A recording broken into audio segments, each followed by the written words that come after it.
And now I'd like to welcome you to today's webinar titled Exploring the World of IT, Choosing the Right Career Path for You. In just a moment, I'm going to hand things over to our featured speaker today. He's an amazing resource and a very engaging speaker, as you'll soon see. James Stanger has a rich 20-year history in the IT space that includes roles such as security analyst, penetration tester, Linux systems administrator, network administrator, and certification program designer. He's also an award-winning author, blogger, and presenter, and a regular contributor to a variety of journals. We're incredibly honored to welcome you here today. James, you now have the floor. Well, thank you very much, man. I'm sure appreciated. Welcome, everybody. How you doing?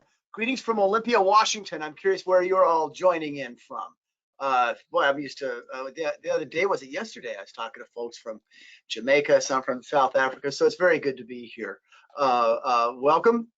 We're going to talk today about exploring, right, the world of IT. You know, what does it mean to choose a career? How do you go about doing that? So hopefully you can see me. Peace to all of you, and let's go ahead and move forward. I'm James. I've done a lot of work in the IT world as a network administrator, working in the cloud, doing pen testing, for example, security analytics, even some help desk. And I've been lucky enough to work with people, hiring managers worldwide, whether they're people in India, people of South Africa, the United States, the UK, and elsewhere. So I've done a lot of work in what it means to build the workforce. So let's talk about some of the insights that CompTIA has, because you may have heard of us. Some of you may be certified, for example. I'm certified in what, A+, Network Plus, Security Plus, a bunch of things. You may have heard of us that way, but we do a whole bunch of research as well that's not necessarily tied to our certifications. We do research into what small businesses are doing worldwide and what large businesses are doing worldwide. And so people come to CompTIA and kind of to figure out what's going on in the IT space. So I'm glad you're here. And it's we've been a partner with New Horizons for years, so it's great to join on in. So we're going to take a look at some global trends that we've been noticing. I'll hopefully be able to give you some stories that are relevant about people who have started their careers or who have continued their careers and things like that. So we're going to talk about the horizon of IT job roles that are available, because there are a lot of them. We'll talk about a few what I call misconceptions, and things like that, and some essential skills in the workforce that are needed, and some of the pathways that are available to you. So I think we got about 55 minutes left. So let's talk about job roles, for example, and there are so many of them. And, hey, and to come to the, sorry to interrupt. We'll go ahead and have you turn your camera off. We're still experiencing lag. Thank you. You bet. So there are a lot of job roles that are available, and a couple of things to think about. And to cut to the chase, if you were to Google CompTIA start my career, there's some great ways that you can look into how to get started, because I think a lot of people don't know where to go. Okay, and by knowing where to go, I'm talking about the whole idea of there's so many jobs out there, things like IT support specialist and network specialist. A lot of people will start, let's say, at the IT support level, right? Meaning help desk, things like that. There's networking specialists, people who work with networking equipment, okay? There's people who secure that stuff. There are software developers. There's the world of programming, for example. There's the world of data. So you can actually become a data analyst. All these things are available to you, pen testing. So some of the questions you probably need to ask yourself is, what interests you? And don't worry about your prior experience too much, right? In a sense, right? Because a lot of people that kind of daunts them. They're like, well, I don't know, do I have the background in IT? And so in a sense, don't worry about your prior experience. But in another sense, be prepared, be ready to leverage your past work history. You say, well, James, I've been an Uber driver. What does that have to do with IT? You'd be surprised. IT, you could argue, is very much a service and support and a customer-facing kind of thing. Certainly isn't help desk, right? That's prior experience. So you can leverage your past work history. And another tip, and it's I suppose a fairly obvious one, but I do want to bring it up. In the IT space, yes, you want to find your bliss, as it were, or find what makes you happy. but it's also important to look for areas of demand in the IT space. So let's take a look at some of those areas of demand and things like that. Now, one way you could do that, if you live in the United States, for example, you could take a look at the United States Bureau of Labor Statistics, USBL. You can just Google that, United States Bureau of Labor Statistics. And they point out, for example, a very recent data that from 2020, right, a couple of years ago, clear through 2030, right, which is not great at math, that's about 8 years from now, the entire IT space is growing faster than average, okay? Now, 13% may not sound like a lot, right? You know, it's like, wouldn't it be nice if it was 100% or higher than 100%? But trust me, that is higher than all, on average, than all other occupations. Now, think about that. This is a space that is growing, okay? And the United States Bureau of Labor Statistics, you can see lists here, what, about a dozen, about 10, right? 1, 2, yeah. Different jobs, right? Different job titles having to do with IT. So at the top there, if you look at that graphic, it says computer informational research scientist. So that's kind of a data analytics job. Networking architects. Network architects are people who kind of create the networks of the future or the present even. Programming is part of that, right? There's computer support specialists. That's help desk. That has to do with like A+, CompTIA A+. Systems analysts, you're talking about people who know the cloud, for example, cloud plus, things like that. You get the idea. Those are the jobs. Now, notice a lot of these things, you can see the in dollars, in US dollars, you can see the median pay. And then you can see the kinds of degrees that are available. And that's just something that I would take issue with, actually. And I'd like to talk to you today about a few misconceptions, you know, myths, things that are really not particularly appropriate or accurate, right? And one of those is the idea of a 4-year degree. A lot of people are like, well, to get into IT, I have to get a 4-year degree, and that's a myth. I would argue that while any sort of degree might be useful, increasingly companies large and small are looking for people with the skills. You can get that with a 4-year degree, I suppose, if you want to do that. You're talking to somebody, I think I have, 3 4-year degrees, I think, right? I got a bachelor's and a master's and a PhD. I would have rather gotten certified, frankly. Other people, there's another mythology out there that to get into IT, you have to be a math genius or a calculus expert or something like that. Trust me, you don't. You just don't. It's not absolutely necessary. Knowledge in anything is great, that's fine, but it is not a math-centric job particularly. In fact, I know a lot of people who are math atheists, as it were, who do just great in IT. Another one is if you're going to be an IT worker, you have to start at the age of 10 or younger. You have to be born into it. Great IT workers are born and not made. That's not the case. If you apply yourself, you can learn the world of IT. If you follow the right pathway, use the right resources, there's no question that if you apply yourself, I'm not saying it's easy. I'm not saying it's just a cush thing, oh yeah, you know, just casually join in. You have to apply yourself, but you don't have to start at the age of 10 or younger. I know people who've transitioned into the IT space. They did it in their 30s and some in their 40s, okay? IT jobs will go away. Another myth that IT jobs will go away because automation and outsourcing.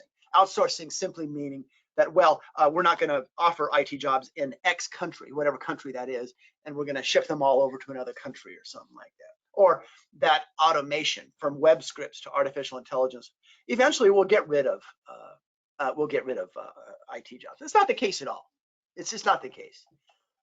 Yes, automation is always replacing jobs. That is true. If people don't skill up, if they don't move up in their skills, yeah, you could become replaced. It's possible, right?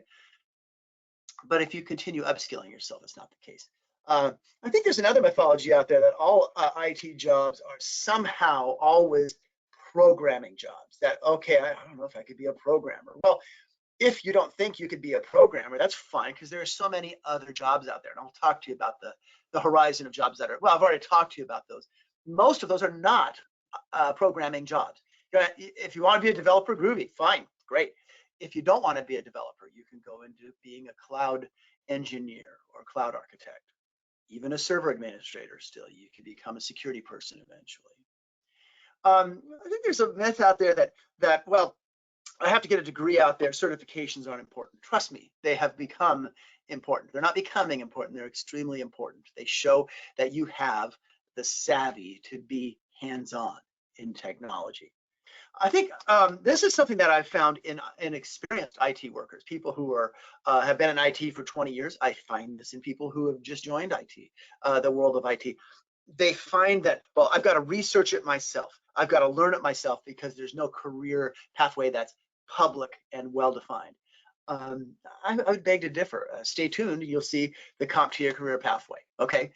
There are others out there, and that's great. But I want to point out that we have thought through, and there are entities out there that have listened carefully to employers, and they say, well, you know, we've put together a pathway.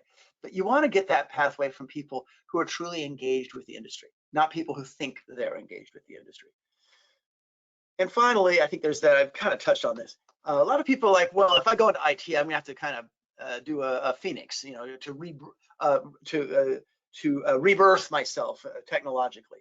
I suppose there's a certain element of that, but it doesn't mean that everything you've done up until this point is irrelevant. First time I ever got hired as an IT worker, it was in a security firm, and they said, James, we like how you write. We need people to write. You've got great IT knowledge now. Here's your first job. Okay, so I leveraged my first experience, my early experience. Well, there's an old saying out there, and these pictures are pictures of cars that I own. That's an old Land Cruiser, it kind of looks like a Jeep, and that's an old Mustang. That thing is as old as I am. There's a saying out there when it comes to cars: straight roads are for fast cars, but turns are for fast drivers.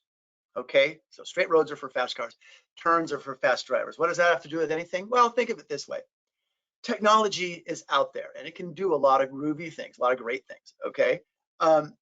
And so you could say that's the fast car. But when things get a little weird, when there's some sort of curveball that's thrown, or some sort of curve in the road, right? Well, that becomes the driver's responsibility.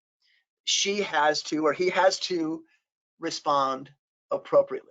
And when it comes to businesses, we need IT workers that can handle the next curve, as it were, okay?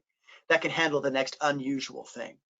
So what are some of those skills? Okay, so my point is that you can have the greatest car in the world, but if the person behind the wheel, and yes, we're still driving cars, automation hasn't replaced the driver quite yet. We need people to handle the next curve. So let's talk about what some of these curves and trends are, because I want to give you a sense of some of the things that we're seeing now that we're going to continue seeing over the future, and that'll help you understand, what the next curves are. So the first one is something that's been around for some time: the cloud. I think that term that means that resources are available from, let's say, Amazon or Google or IBM, or of course Microsoft Azure, right? These are all cloud providers and that's become the first choice. But we don't just live in a cloud-only world. There are still data centers out there. Data centers where there's something that's like some of these are huge, the size of an entire block, city block, or some of them are in places like the North and South Carolina, or places in Oregon. So data centers still exist, and there's still times when you want to install some sort of server in a server room. So there's the server room, then there's the data center, and then there's the cloud. We tend to go to the cloud first, and this little graphic that hopefully you're seeing here is a let's see, hopefully you're seeing that. I'm curious, are you seeing a particular, I'm not sure you're seeing my new these new screens here. Sorry, I'm looking. We're seeing the cloud-based applications in use. Okay, you are. Thank you. Okay, I just wanted to make sure my particular audience view is not refreshing, but okay, so I'll stop. I won't pay attention to that. We've seen major exodus to the cloud. That might be a skill that you'd be interested in. It's like, oh, this Stanger guy was talking about the cloud. That is interesting. Many companies have moved their email presence from an installed or from a data center into the cloud, and their web presence. We've all gone to web servers before to look up what a company does or buy things or whatever. Increasingly, that has moved to the cloud. Business productivity software, Office 365 or something like that, just an example. Collaboration software, such as kind of what we're doing right now with this web service, GoToWebinar. All of these things have kind of moved to the cloud, right? An example of a service that's increasingly used is something called a data lake. And I'm showing you a picture here, hopefully anyway, of a lake in the Lake District in England. I was able to walk up a mountain up in there. And I thought it was, as I looked down at this beautiful lake in the clouds, I'm like, huh, looky there, that's a nice little image to talk about data lakes. And a data lake is simply where a company creates a whole pool, right, a lake of data, puts it up in the cloud, and then captures all sorts of information, puts it into that data lake, and then uses artificial intelligence and algorithms to mine that data and to turn data into actionable information. More and more companies are realizing that data is what will help them transform themselves from where they are now into the future, and it will help them stay relevant. As a cloud worker, it's possible that you could become somebody who sets up storage and data lakes. For example, there's a data lakes and analytics engine that you can see here, and you can actually get that started for free. They'll charge you after a while for sure, but these are services that are available in the cloud right now. And if that interests you, for example, being able to learn how to get stuff like that going, maybe that's a direction you'd like to go. If you've ever heard of blockchain and Bitcoin and stuff like that, I'm talking about blockchain as something that is used to help manage networks and even data. That's another service that's there. But from a security perspective, and even from a worker skills perspective, if cloud remains the first choice, right, we need people to put stuff in the cloud safely. This is a picture of Mount St. Helens. I've actually walked to the top of that there. That's a volcano that, back in 1980 blew up. As people move things to the cloud, and I'm not saying whether the cloud is secure or not, I'm just saying if you misuse the cloud, does it become something that could blow up on you? Okay, so because I think the cloud is great, but I've seen people misuse the cloud. In this picture here, hopefully what you're seeing, this person using a drill, a power drill, and then a hammer at the same time. Not exactly my first choice of how to use two different tools. We see constantly at CompTIA evidence of people who've moved into the cloud, but they misuse the tool, the cloud, much like we're seeing people, this person misuse this power drill and this hammer, right? So we need people who know what's going on.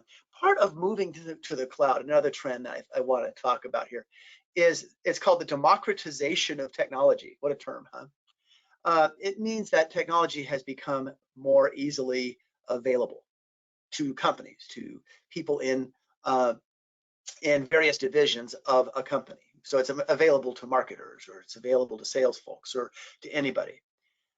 Democratization of technology doesn't necessarily just mean that more people are able to purchase a computer, or that computers are more available. It has to do with the fact that sophisticated services have become available to a wider swath of people in an organization. Part of this has to do with something called the idea of infrastructure as code.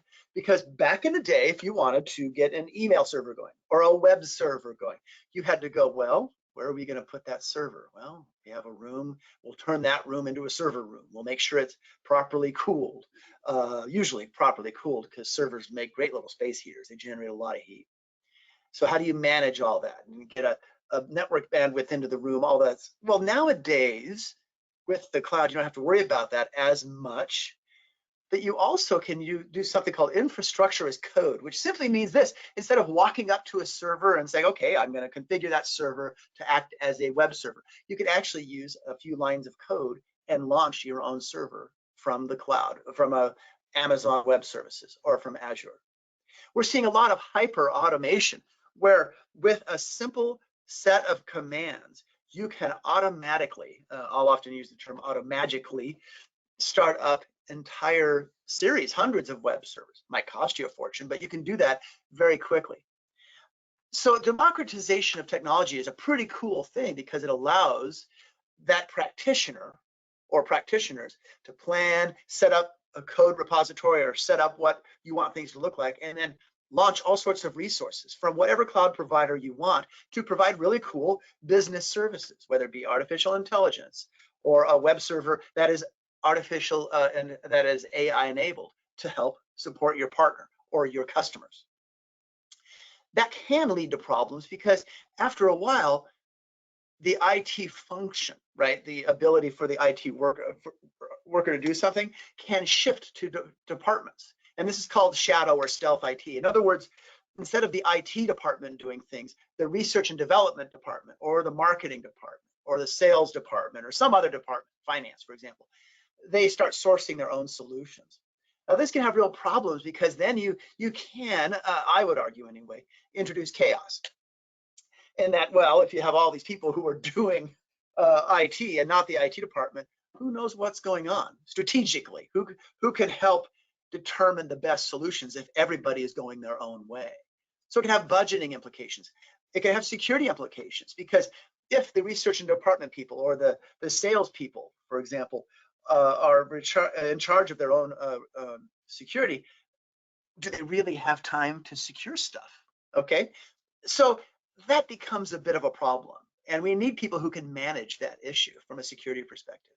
We're seeing more and more automation. It makes IT more proactive. It makes IT departments more proactive because they can get rid of repetitive tasks and they can evaluate current conditions and then use automation to make things happen. And artificial intelligence is part of automation. Machine learning is a way that code, for example, and certain applications can actually make themselves smarter. They contain internal algorithms that make it possible for them to improve themselves. And you may hear about specific automation technologies such as Ansible or Docker. Ansible is kind of a infrastructure as code implementation. It's freely available. A lot of companies use it. Docker is something that allows you to launch applications and web servers very quickly. Kubernetes, what a term! Kubernetes is something that is used to orchestrate things. So you can launch all sorts of things, but who's kind of leading the band or the orchestra, as it were? We're seeing trends with the new help desk. Okay, people at the help desk, if something breaks, something isn't working, you call up the help desk. Hopefully, it's a company that has their help desk ducks in a row, that they have well-trained people and they spend adequate money to support whatever they're selling. Well, today's service desk worker or help desk worker has to support so many new technologies. They have to support the cloud. They have to support Linux these days. Many service and help desk workers are actually asked to help with the security of an organization. So they have to have more knowledge in these areas. And they will basically, at a help desk, what will happen is you're working there, you'll get something in an email or via some sort of application. They'll call it a support ticket saying, hey, there's this guy named James that has a problem with his computer. He needs to speed it up or something. Why don't you help him out? That's something that is becoming increasingly automated, the simple things, right? Some sort of AI bot or something will handle the the easier cases, but we still need people to handle the more sophisticated ones. So increasingly, the service desk is something that doesn't just focus on a support ticket and then, okay, I'm done. They actually think, okay, from the beginning to the end of that process, how can we as a help desk worker actually help the company provide feedback about improving that process so that the 300 other Jameses that had that problem can have that problem solved more quickly. So they focus more on the customer's journey. They focus on, well, I don't just answer tickets, I actually help change the way IT works in the organization. That's called change management.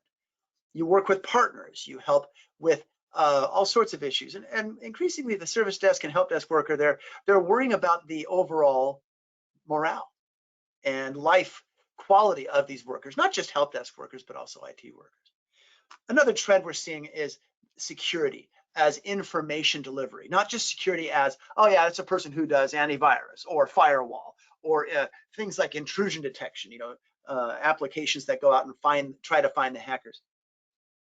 Security workers increasingly take many sources of information. And you can see all these circles here, these colors here, from cybersecurity threat intelligence. That's where really smart people have gathered together and created an entire huge database of these are the threats that we know about, and they share information with each other. And you can take a look at log files or information stores or your applications. All of these things get kind of funneled into a bunch of workers, and these workers then help create actionable information that helps organizations decide, hey, from a security perspective, what do we need to secure? What are our most important areas? How do we secure data? How do we make privacy better for our organizations?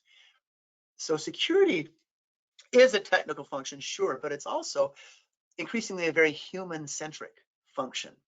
And let me explain that, because we're seeing security evolving into something that's governance, risk management, and compliance. Sounds exciting, doesn't it? Well, it actually is, because over the years, from 2010 to 2015 to 2020, we've seen a trend where increasingly privacy becomes a very important part of what we do in security. We're also seeing that there's kind of a governance focus. Traditionally, there was the really smart infrastructure person who implemented security, okay? And they were kind of treated as one department. There's still very good companies that do that, but increasingly it's seen as two separate teams. Infrastructure people make sure that the web server or the email server is working, and then security people work behind the scenes to make sure that it's a secure server. Two different responsibilities.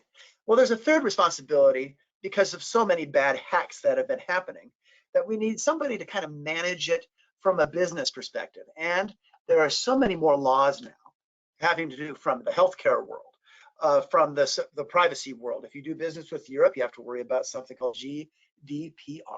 That is a privacy regulation. If you're in violation of that, you get fined a lot. So there's kind of a compliance function that's very, very important. Increasingly, we're seeing an emphasis on data.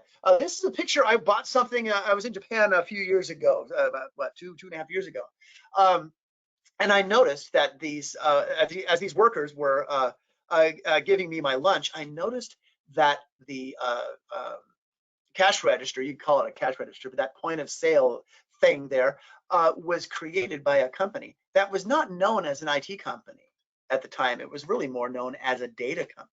And I thought that was interesting. And I noticed that IT workers are increasingly being asked to understand what data is, because organizations use data to understand people better, their markets. So IT workers are becoming more than just data custodians or people who put physical things in place. They're becoming people who need to understand data.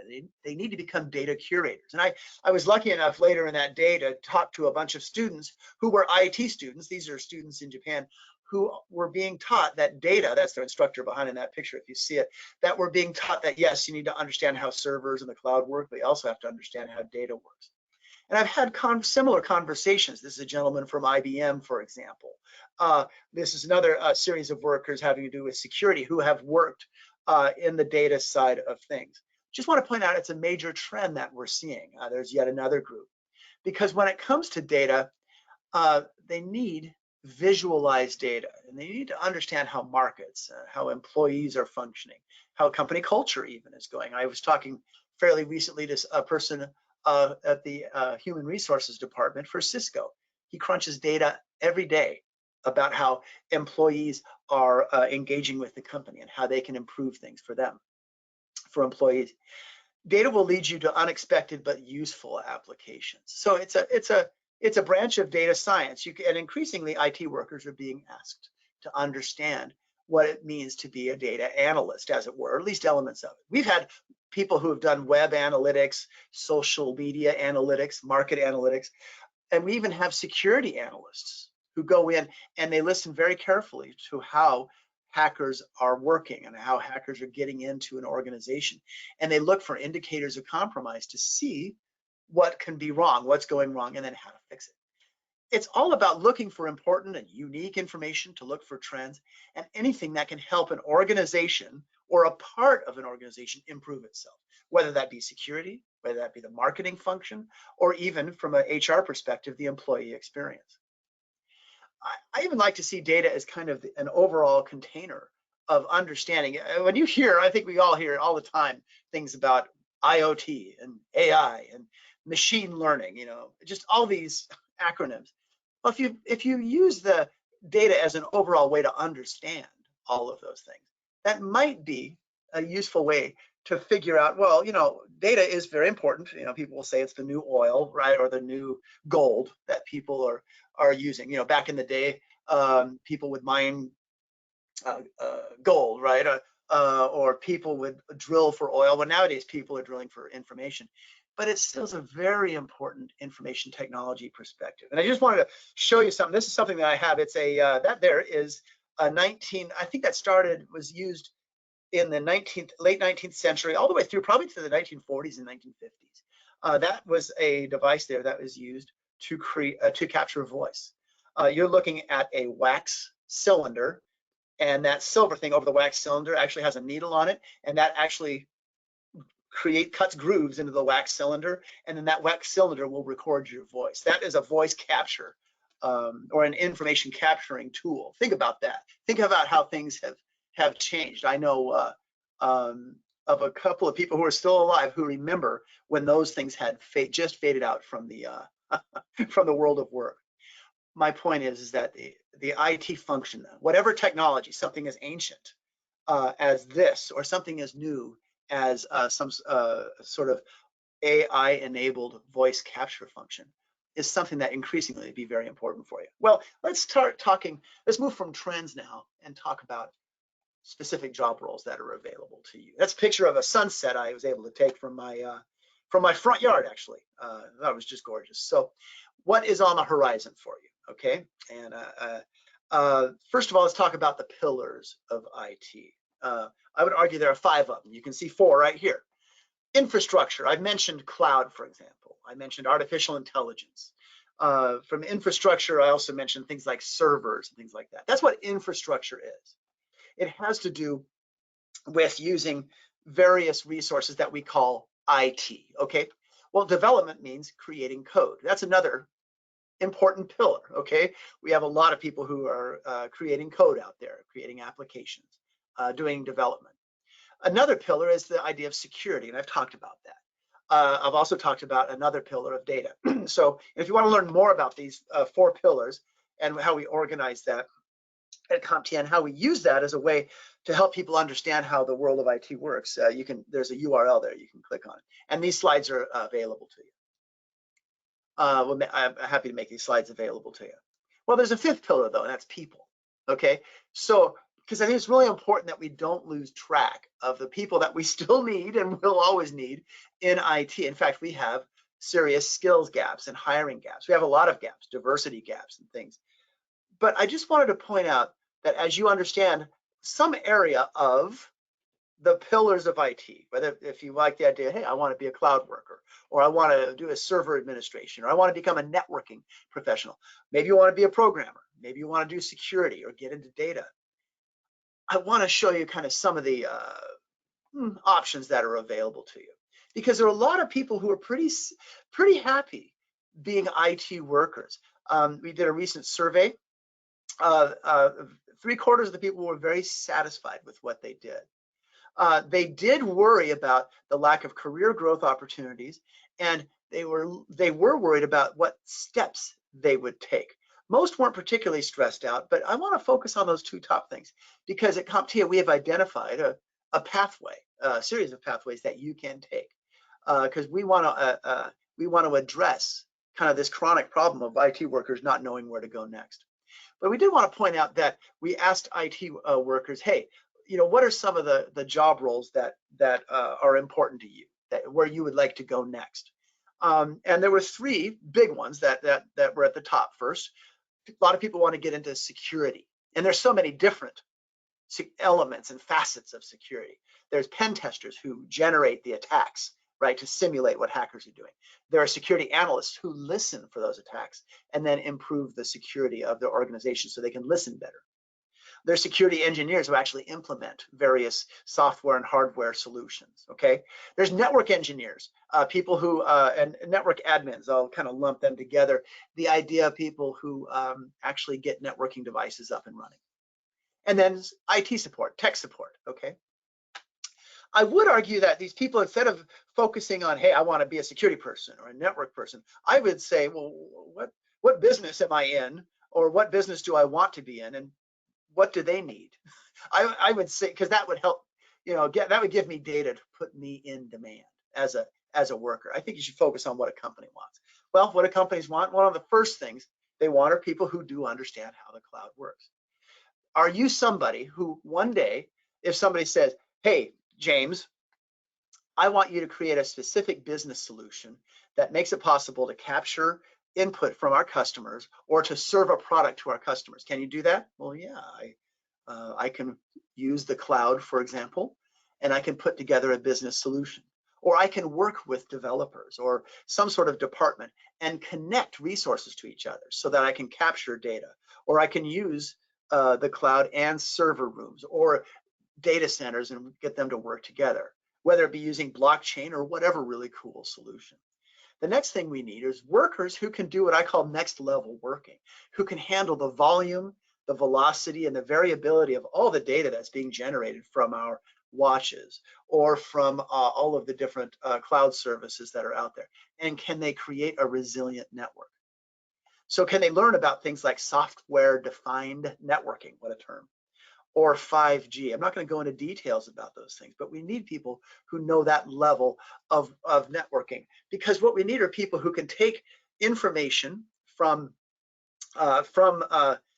Internet of Things and then turn that in, collect that information into data lakes, which then goes into, as it were, from a river down into a larger resource.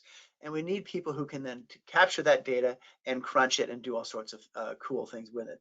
We also need networkers who I will call it, who can go spelunking, who can go in and search for troubles. This is my family. I took them into a series of caves in Northern California. We were checking out all these really cool tunnels that were left behind by lava a million years ago. And I couldn't help but think of these are kind of like workers who are troubleshooting problems with networks. We need people who can understand what it means to put together all these different systems so that we have readily available information, so that or ready access to a resource, and also that it is protected, and that it's even there are backup resources available. The term redundancy in that space is often used. We need people who understand the foundations of what it means to be an IT worker. Okay. There's something called the OSIRM. Okay, it's a reference model, and you're looking at a representation of that.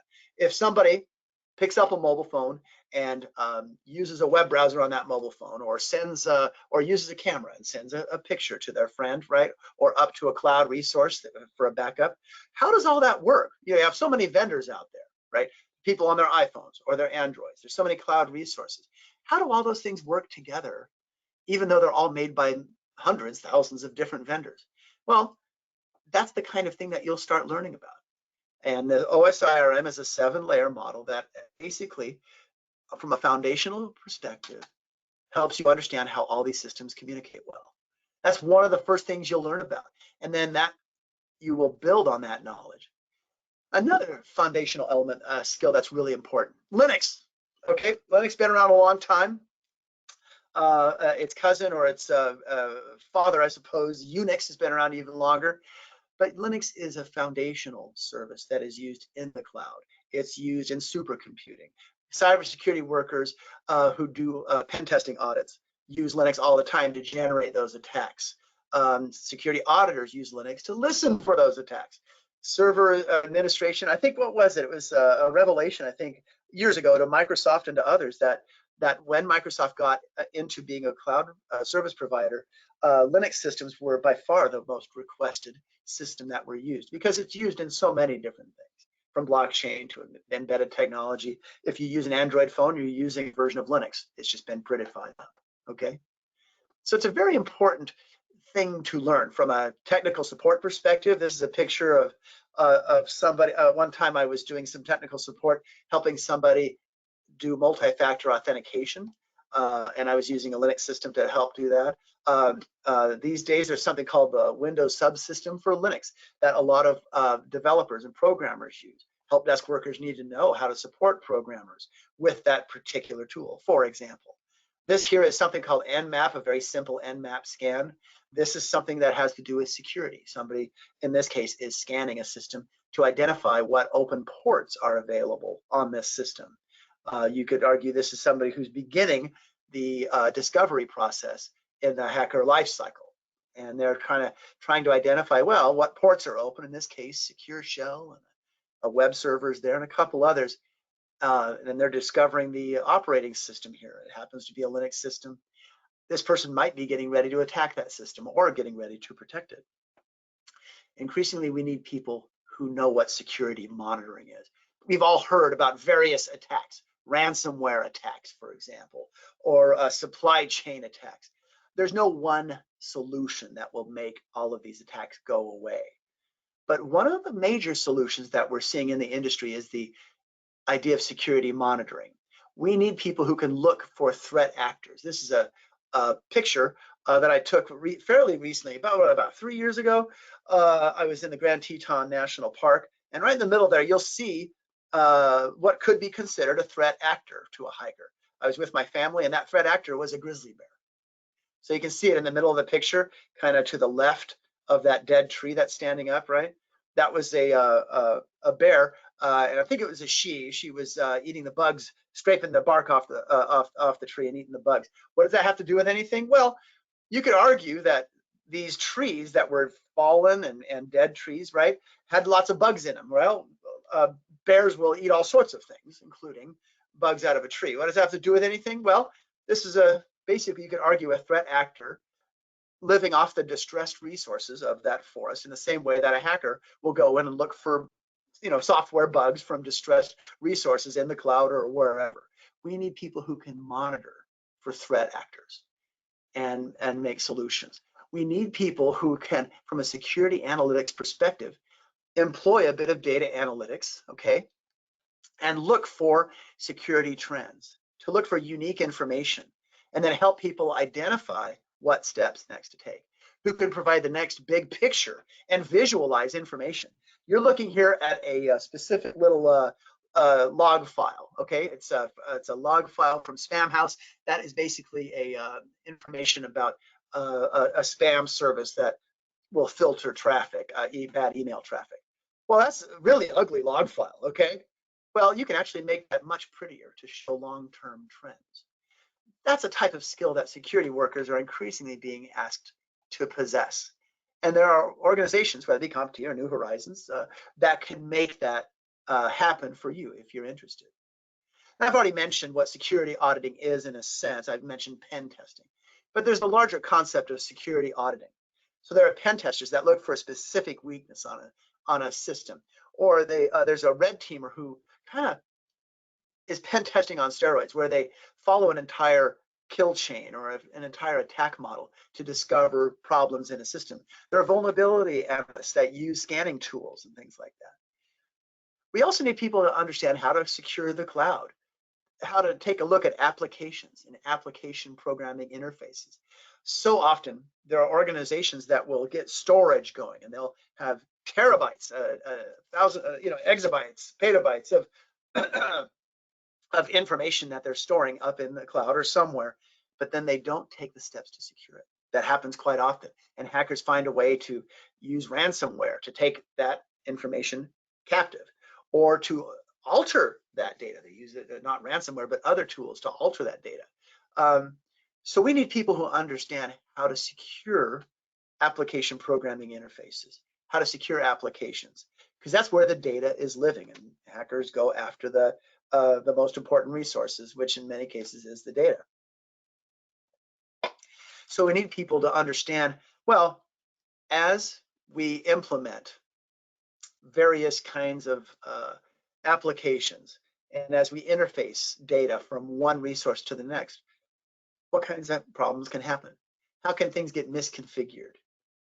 Oftentimes people don't use the right authentication, or they don't use the right encryption. Security workers make sure that those problems tend to go away. Traditionally, there's the concept of all or nothing. The idea that, okay, we'll set up a firewall, or we'll set up a resource that makes it so that people can live in kind of a safe house or a safe room or some sort of safe zone or whatever. Kind of comes from an old outdated concept of the all or nothing concept. This is an old battleship that's still in Japan there. I think it was built around the late 1800s, early 1900s. This here is a slightly more modern ship that took place, that did its thing. That's in London. That was a ship that fought in World War II. And I was able to take a picture of it here a few months ago. all ships used something called the all or nothing scheme, which created a citadel, a centralized area where once you get into that area, you can be safe. Well, we all know that ships can sink. So that all or nothing model is kind of outdated. And it's been replaced by something that, believe it or not, was used in the medieval times very successfully. You're looking at the Tower of London there. And you say, well, James, that's a, old pre-medieval or a medieval kind of concept. How is that modern? Well, actually, look at how many layers are being used here. If you take a look at that little wooden gazebo type structure to the left, right, that's a little monitoring station. And do you see those things called crosses? Those aren't just decorational. Those are things that people could actually peer through, okay? They could even use that to shoot things through, but mostly they could use it to monitor. Look at how many layers of security are there, right? How many doors before you even get in to the inner doors. This idea, not necessarily of layered security, but of increased monitoring and micro-segmentation is something that castles have used for literally hundreds of years, if not thousands of years, right? I was in Tokyo and I saw kind of the same idea. There's the moat, right? Here are all these different layers before you get in there. And what we're seeing is moving from a kind of centralized model that assumes a trusted network, and that's kind of a problem, a model that isn't really data focused, just kind of focused on specific controls. We need to move to something different. There's a lady I know, her name is Mariana Pereira, and she once said, she said to me, I think what's happened over the last year, we finally killed the idea of the perimeter. And we need to move to a newer model, which is called zero trust. And I'm just trying to get it to you an idea of the kinds of modern skills that we need as people enter the workforce. We need people who kind of think, well, it doesn't matter where you are. We're going to assume that all connections are really from Starbucks at this point, okay? So that we're not accessing things from a secure central location. We're going to make it so that you can work anywhere, and we're going to constantly monitor and constantly improve security so that as a hacker tries to attack you, that you'll be prepared. In the same way as I was walking through, I think this was Hyde Park I was walking through, I saw this little picture. It said, thieves operate in this area all the time. See, that's their way of saying there is no safe area necessarily, but if you take certain precautions, you'll be okay. Zero trust is a concept that implements so many things that have been hanging around for years, but it kind of gets people and IT workers thinking in terms of a series of technology that you can coordinate and automate and orchestrate so that you have constant evaluation and contextualization of information that allows security workers to say, hey, you know what, that resource that James has that was trusted a second ago is no longer trusted. That something has happened, not necessarily that I did something wrong accidentally or even intentionally, but that somebody may have taken it over. And it involves at least 6 or 8 different technologies or approaches that you have to work together. We need people to understand what it means to truly read log files and use artificial intelligence to help them along the way. We need people to understand security information and event monitoring systems that do continual diagnostics. All of these different things to work together with a policy and also visualization to put together a solution that makes it possible to monitor things, activities in real time. We also need workers who can support hybrid network environments. I'm showing you a picture of my garage there. I got 2 really old cars in there. One of them is that Ford is really old. It's what, almost 60. And that green one is a really modern car. It's only 45 years old. What I'm trying to point out, though, in this case is not so much that you have to learn on older technologies, but that one car, that Ford, that's an American car. So that uses something called imperial wrenches, okay? That Toyota uses the metric system. As IT workers, you need to support multiple vendors, but also the tools that make it possible to maintain those things or fix them. And even if you're using modern cars, for example, as pictured, I think I was, where is it, Paris? I took the picture, those are Ferraris there. But I would notice as I was working on my cars one day, I have, two sets of wrenches. One is metric, that one that has Toyota brand on it. That's metric. Well, that Ford there is, again, a wrench that uses a completely different measurement system.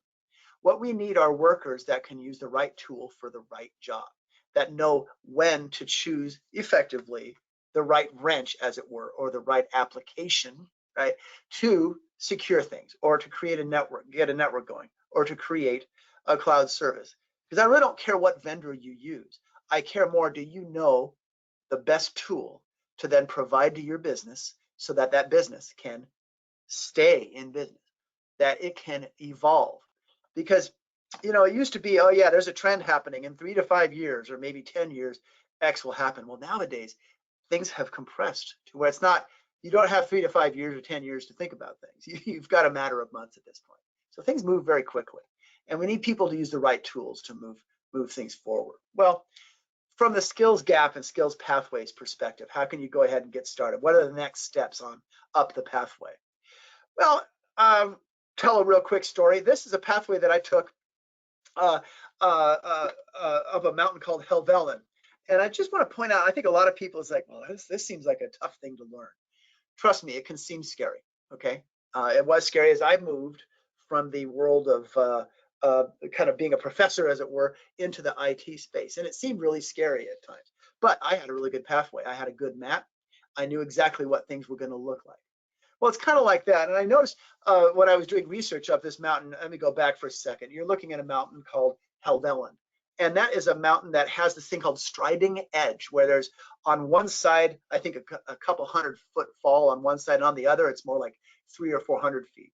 And as I was doing research, I noticed, for example, that in that one year, I think there were about a total of 15 people that had fallen that year.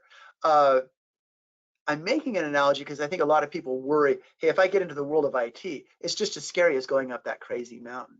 But if you have the right map and you have the right equipment and the right pathway, you can make it. That's me pointing up there where I was going.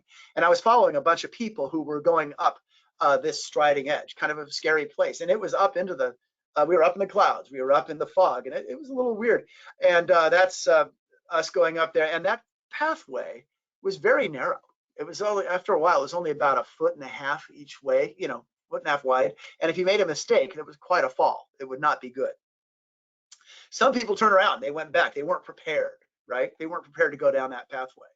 And I see that in the IT space sometimes, people who really don't quite have the context. And these are people that were rushing their way back like, hey, I'm done, I'm out of here, right? But you can make it. I made it up to Helvellyn and I made it back, right? In the same way I felt that insecure getting started in the IT space. It seems so complex to me, right?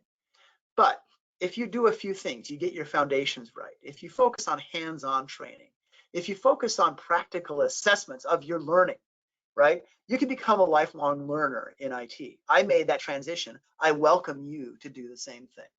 Okay, so whatever footpath you want to join in, whether it be a developer or a programmer or going into security or networking, there's a roadmap for you. CompTIA provides one. Many other people do as well. Enter in where it makes sense for you.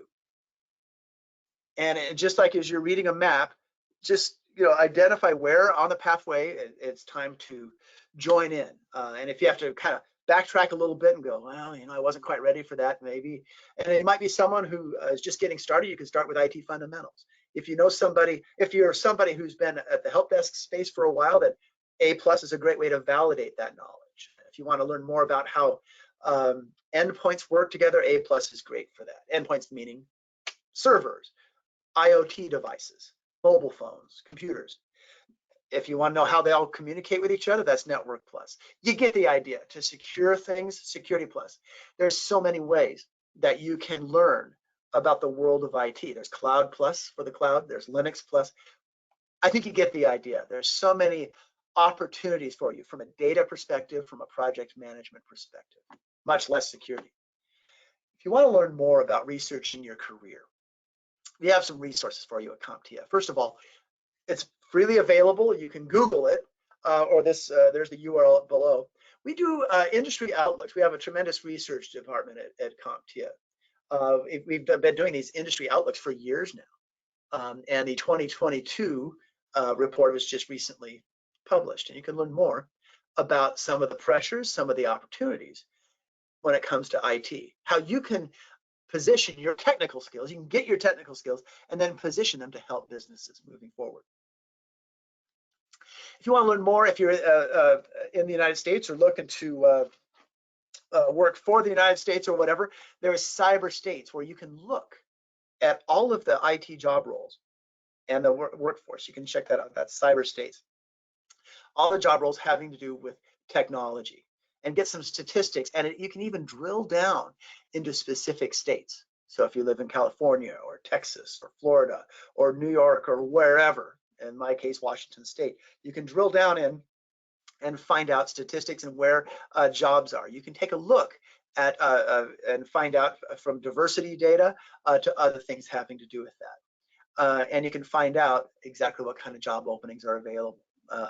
Let's see, there's also Cyber Seek. If you want to focus on specifically on security, there's Cyber Seek. You can do much the same thing. If you're interested in learning more, go ahead and you can join me on LinkedIn if you want. Don't have to, or you can follow me on Twitter if you want to learn more about the kinds of trends that we're seeing at CompTIA. Happy to answer any questions that you have. So I want to thank you very much for the time here. I've kind of talked us right to the end of the presentation, but I could stop. I think I have a few minutes if anybody has any specific questions. Thank you so much, James. And as you mentioned, if anybody has any questions, please do take a moment to type them into the questions box, and we'll get to them in just a moment. If you're interested in the material presented in this webinar, or if you have questions regarding available course offerings, please contact your local New Horizons Center for further information. You can log on to newhorizons.com and do a zip code search or region search for the center nearest you. And a friendly reminder, we will be sending out the recording link to today's webinar later today. And there is a link in the handouts section on the right-hand side, so you can download the slide deck if you want to capture some of these things that James talked about. So we do have a couple of questions, and thank you for staying a few minutes, James. I appreciate it. And anybody that would like to stay, you're welcome to stay with us. You sort of addressed this in the last couple of minutes, but one person asked, how do I start with this program? Where do I begin? You know, one of the first things you can do, there are folks, for example, at New Horizons that you can contact who can kind of consult with you. That's one of the first things you can do. Another thing you can do, it's probably just easiest if you Google it and say, starting a career path in IT, right? And then type in CompTIA. And there are web pages that you can go to that will basically ask you a series of questions, you know, not necessarily what your existing background is, but what your interests are. Because again, it's really a question of not like, well, I have to have the right background. There is no one right background. We're looking for real diversity in people. We want to know what your interests are, because then we can plug your interests in to the needs of an organization. So the New Horizons folks, you can help. They can help out. You can also go to CompTIA and check out those pages. That would be really helpful in understanding, you know, where to start in that pathway. And don't worry, it's like, hey, that seems like a lot of learning, and it is. Okay, it is, but it's not something that will take you 4 years to learn, not even 2 years to learn. You can learn these things if you apply yourself in a matter of months and start down that pathway. And you'd be surprised once you get certified in these things in a matter of months, the kind of opportunities that can come your way. Another question is, do you think Python can cover everything in this career? That's a good question. Python is a fantastic skill to have. Python, folks, is a programming language. There are hundreds, dozens of programming languages out there. You may have heard of Java or JavaScript or C or C++. There's so many of them. Python is one of those. It has become arguably, certainly one of the most important programming languages. It has application in many of the different job roles that I've talked about, or job areas that I've talked about. Security professionals, for example, will use Python to create little applications so that once they've to hack into systems, or to as pen testers, or they'll use Python to create an application to detect if somebody has hacked in there. Python can be used to create applications, for example, to capture data and move it from one resource to the other. You don't have to know Python to start a help desk job. You don't have to know Python to get into a entry level or even advanced networking job in networking. But it is definitely, if you want to go into development, one of the top languages. Python, JavaScript, believe it or not, is a very important one as well. But I would argue that you don't have to become a programmer to get into any of these fields. Does it help? You betcha.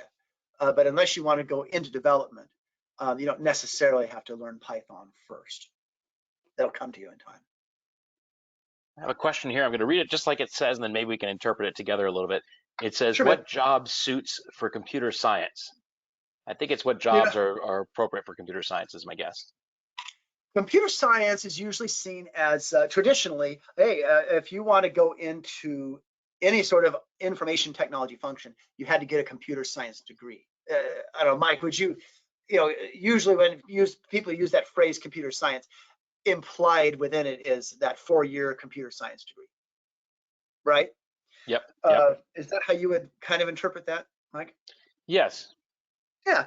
Okay. So assuming that's correct, I would argue that you don't necessarily need to go get a 4-year computer science degree to get started down any of these pathways.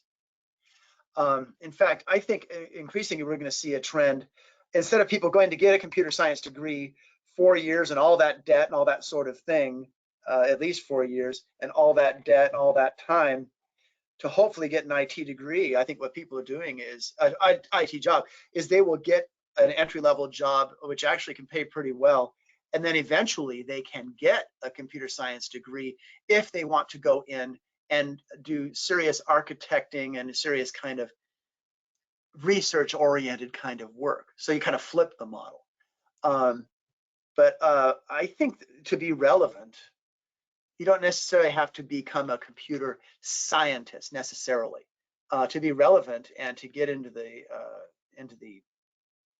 world of IT, I really believe you can start by getting certified in specific areas, and that will make you somebody who is has a much more practical understanding of computers, and you can have a terrific career without having to do that degree. That's what I would argue. Eventually, hey, why not start that way and then make the company you work for pay for that degree if you really want to go get a degree? How about that? That's what I do. That's a very, very ingenious suggestion. And what course do you recommend for information or data security? First of all, I want to make sure that you have the right foundation, because you can't become Security Plus. You could say that the quick answer is Security Plus is the gateway to becoming a security worker. Okay, it's the gateway. It really kind of separates the people who don't know security and the people who do. And then you could begin to be a security analyst, for example. So you could do CYSA Plus. Let me go back to the roadmap here real quick if I can find the thing. Where is it? Where is it, Mike? There it is. But I would argue before you stampede to Security Plus, because I see that a lot of people are like, hey, if security jobs are cool, that's what people want, then heck with all that IT fundamentals and A+ and all that. I'll just focus on security. Tell you a story about somebody who, a very good person who knows encryption very well. But one day he was asked, hey, could you log into that server and grab a couple of things? Didn't know how to do what's called the 3-fingered salute to bring up the login for the computer. Didn't know that because he had that gap in his knowledge. My point is, maybe you can't start at Security Plus. Maybe you have to start at A+ so you can learn how to log into that server or configure that system or understand the problem specific with an endpoint. My point is maybe A+ is where you'd start. But if you already know your endpoints and you need to know more about networking, you may have to do Networking Plus before you then get into security. But that security pathway, the cybersecurity pathway, has resonated in the market or in government spaces, for example. Various governments have really glommed onto our security pathway. Security Plus, Pen Test Plus, CYSA Plus, that's the analyst cert, and then our advanced security pathway. So long-winded answer, but I would say, you can't just jump in and become a pen tester unless you understand endpoints and how networks operate. So you have to have the right, I'll use the word prerequisites, but kind of a lousy word, because you just need, it's all this knowledge builds on itself. And if you have a little gap in your knowledge, that may seem, not all that important right now. In 2 or 3 years from now, if you have that gap, it can really hold you back. So that's why it's really important to have the right foundation. There was a follow-up question, which is for DevSecOps, should one go down both pathways? Great question. Develop, just for people who might know what DevSecOps is, Dev meaning development, creating applications. And then the sec part is, so often developers don't know the security side of things. They don't know the infrastructure security side of things. So that's where the sec comes from. And then the ops is operations, meaning implementing infrastructure like the cloud or Linux or whatever. First of all, I've noticed one of the major trends we've noticed is that more and more programmers are taking Security Plus than ever before. Developers, programmers. So that means that they do the dev part really well, but they didn't know the security part. Then they take Security Plus, and that really makes them create better applications, right? That don't cause so many of the problems we've seen over the last couple of decades. So DevSecOps, absolutely, you need to know the development side of things. Let's say Python or Java, for example, and then the Security Plus could be a fantastic combination. In fact, I would argue any developers that I was responsible for, I would make sure that they had some sort of real security training. That way they learn more about the DevSecOps side. One final thing I'll say is DevSecOps doesn't make much sense unless you have security knowledge, programming knowledge, but also project management knowledge. So that's where Project Plus would come in. Great. Do you have a few more minutes for a few more questions, James? I don't want to take advantage of your time. If you can stand it, I can stand it too. Okay, I have actually one just came in. I'll ask this one, then I have a couple others. How many kind of hackers are there, and can you clarify if the anti-spyware can prevent them from attacking the PC? Well, anti-spyware is used, that's a term that's used to mean a lot of different things.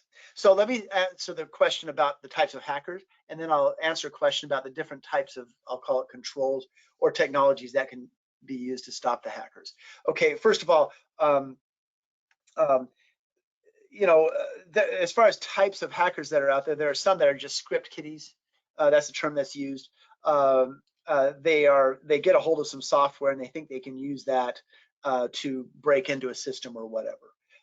Then there are hackers that are much more dedicated and have tremendous resources available to them. So there are hackers that will try to socially engineer you. And that's a fancy term for tricking you, right? They'll send you emails, and we've all seen those lame emails, right? That are pretty obvious. But there's also those emails that are very convincing and trick people. In fact, I was a person who was the CEO of the organization I worked for. I just got an email from him today where it was obvious he had just been hacked. Okay, he clicked on the wrong thing. So one type of attacker is the social engineer, the person who may not be all that great at creating hacker software or using hacker software, but they're very good at tricking people. They'll send you fake emails. There's that. There's people who send people ransomware that take over systems very obviously. Another type of attacker, though, doesn't use ransomware and may use social engineering or other tools in very subtle ways. And those are called advanced persistent threat, APT hackers. And these are people that have been lurking in your system for weeks, months, even longer. And grabbing data, and because they work below the how should I put it, below the threshold. You can't find them very easily. Ransomware is real obvious. Oop, my PC is asking for money, right? That's pretty obvious. Advanced persistent threat folks are people who are lurking around and hanging around in your computer and your network for a long, long time, and you never detect it. So there's some examples of types of hackers. One, they've been in it for the long haul. Some are just doing it real quick. Others not very well funded. Others incredibly well funded. They're funded by corporations. They're funded by nation states, right? So there's types of hackers. The answers, there's no one solution to stop all of those people. You basically need various types of tools and techniques. For example, end user training so that people can more readily identify those sophisticated social engineering attacks and not fall prey to them. A lot of companies don't educate their employees like they should. Second thing, we need a lot of people who, to answer your question about anti-spyware, spyware is usually seen as something that's not so much a ransomware. That's two different things, right? Spyware is often seen as kind of a nuisance thing or whatever. But I would argue we need people who understand how to protect various endpoints, mobile phones, PCs, yes, even IoT devices. That means we need people who know more than just how to update an antivirus application or how to update a specific little application running on a PC. We need people who can monitor and create the big picture to say, hey, we're noticing that mobile phones are getting attacked more and more than before. That's where we're going to send our defense. That's where we're going to spend our money on. It's just like if you know sports at all, right? If you're on the offense of a team or a defense of a team, and it's obvious that the opposing team has attacking a certain area, where you're going to devote more resources to that. We need people who can identify where the trends are going, where the attackers are going. Are they going for the advanced persistent threat, very quiet stuff, or are they going after ransomware, and then devote resources appropriately? And those resources are usually beyond updating just spyware. There are resources that have to do with sophisticated monitoring and incident response solutions. So I'll stop there. How about that for a long answer? Sorry, Mike. That's okay. I'm going to ask one last question. I don't want to keep everybody too long. How long does it take to become an IT professional? That's a great question. I've seen people with very, let's put it this way, with a background that is relevant, but not a strong technical background. I've seen people who apply themselves in 6 months or less be able to get themselves that entry-level help desk job. Okay, from the beginning, like, I'm interested in it, and then they show that they can pick up the technical knowledge, and then they convince a company that this person's trustworthy, that this person is knows the IT space. I've seen them do that in less than 6 months. Now you might be going, geez, 6 months, I need a job next week or whatever. You'd be surprised how quickly 4 to 6 months can go by as you're learning something cool, and then you get that first offer. Absolutely, absolutely. Well, thank you, and thank you for sticking with us a little bit longer than expected, James. I know everybody appreciated it, and chance to get to their questions and all. This does conclude today's session, everyone. Thank you for joining, and again, thank you, James. It's been wonderful. Hey, man, all the best.